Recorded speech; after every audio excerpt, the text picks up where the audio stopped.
The snow hadn't stopped for hours, blanketing the quiet New England town in white.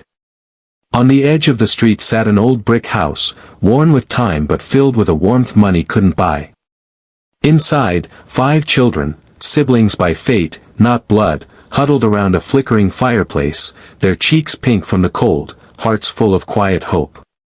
They were orphans, each with their own story of loss, but bound together by something stronger than sorrow, the belief that love, even in its simplest form, could heal. The oldest, 16-year-old Eli, looked out the frosty window as families bustled past with gifts and laughter. The contrast was sharp. Their Christmas tree was a hand-me-down, its decorations handmade from old buttons and colored paper. But there was no bitterness, just a longing, quiet and deep. "We should invite someone," whispered Lucy, the second oldest, barely 12. "Someone who has no one. Like us." "Who?" asked Sam, clutching his toy truck, the only thing left from his past life. "I saw an old man today at the park," Lucy replied. "He feeds birds every morning alone. Never talks to anyone." "That's Mr. Whitaker," said Eli softly. "People say he lost his wife a few Christmases ago. Doesn't even decorate his house anymore." "Then maybe he needs Christmas more than we do," added Anna, the youngest, her voice small but determined. And so, 5 children with very little wrapped up the cookies they had baked from leftover flour and sugar, tied them with yarn, and walked through the snow to the quiet little house 2 blocks down. Mr. Whitaker's home was dark, no wreath on the door, no lights in the window. Eli knocked gently. No answer. Lucy knocked again. "Excuse me, sir. We brought you something." The door creaked open. There stood a frail man in his late 70s, his eyes shadowed with years of grief and silence. He looked at the children, puzzled. "We just thought maybe you could spend Christmas with us," Anna said, lifting the tin of cookies. "We're orphans. But we celebrate anyway." Mr. Whitaker stared at them for a long moment. Then, to everyone's surprise, he stepped outside.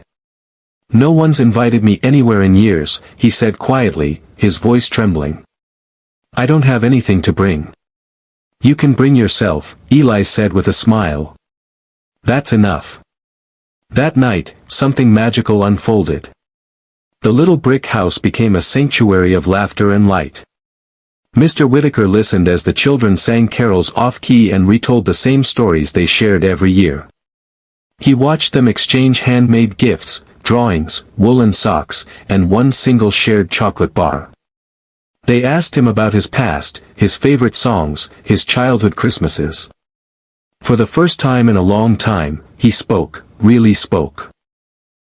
He told them about Margaret, his wife of 47 years, and how every Christmas she made gingerbread men with too much cinnamon and knit scarves they never wore. He told them about the baby they lost, and the loneliness that came like a shadow once she passed. "But tonight," he whispered, looking around, "I feel like I've come home." Days turned into weeks. Mr. Whitaker became a fixture in their lives. He brought firewood, read bedtime stories, fixed the leaky roof. But what he gave most freely was time, and the kind of love that only comes from someone who's had it, lost it, and still chooses to give it again. One cold February evening, Eli came home with a letter in his hand, his eyes wide. "Guys, it's from the city council." The kids gathered around. "They said someone anonymously nominated us for the Community Light grant. And we got it. The grant would cover repairs, heating for a year, and food supplies." Who would do that?" Lucy asked, stunned. Eli glanced at Mr. Whitaker, who only smiled and quietly sipped his tea. But that wasn't all. Spring came, and with it, an idea. Mr. Whitaker suggested they turn the house into a foster home, not just for them, but for other kids who needed a soft place to land. "You have more to give than you know," he told them. "Love multiplies when it's shared." With help from neighbors, donations, and a few grants Mr. Whitaker applied for behind the scenes, they renovated the upstairs bedrooms, built bunk beds, and painted the walls bright yellow and sky blue. They called it, the Hearth, a home where no child would feel forgotten. And it thrived. Years passed. The children grew. Eli became a social worker. Lucy, a teacher. Anna started a podcast on healing and hope. But they always returned to the hearth for Christmas, where gingerbread men were made with too much cinnamon and mismatched socks filled with candy hung from the mantel. Mr.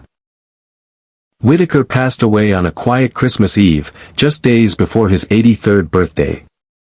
He left behind no biological children, but a legacy that touched dozens of lives. His photo still hangs by the fireplace, framed with a note in his handwriting. To my 5 Christmas angels. You gave me back my heart. Forever grateful. W.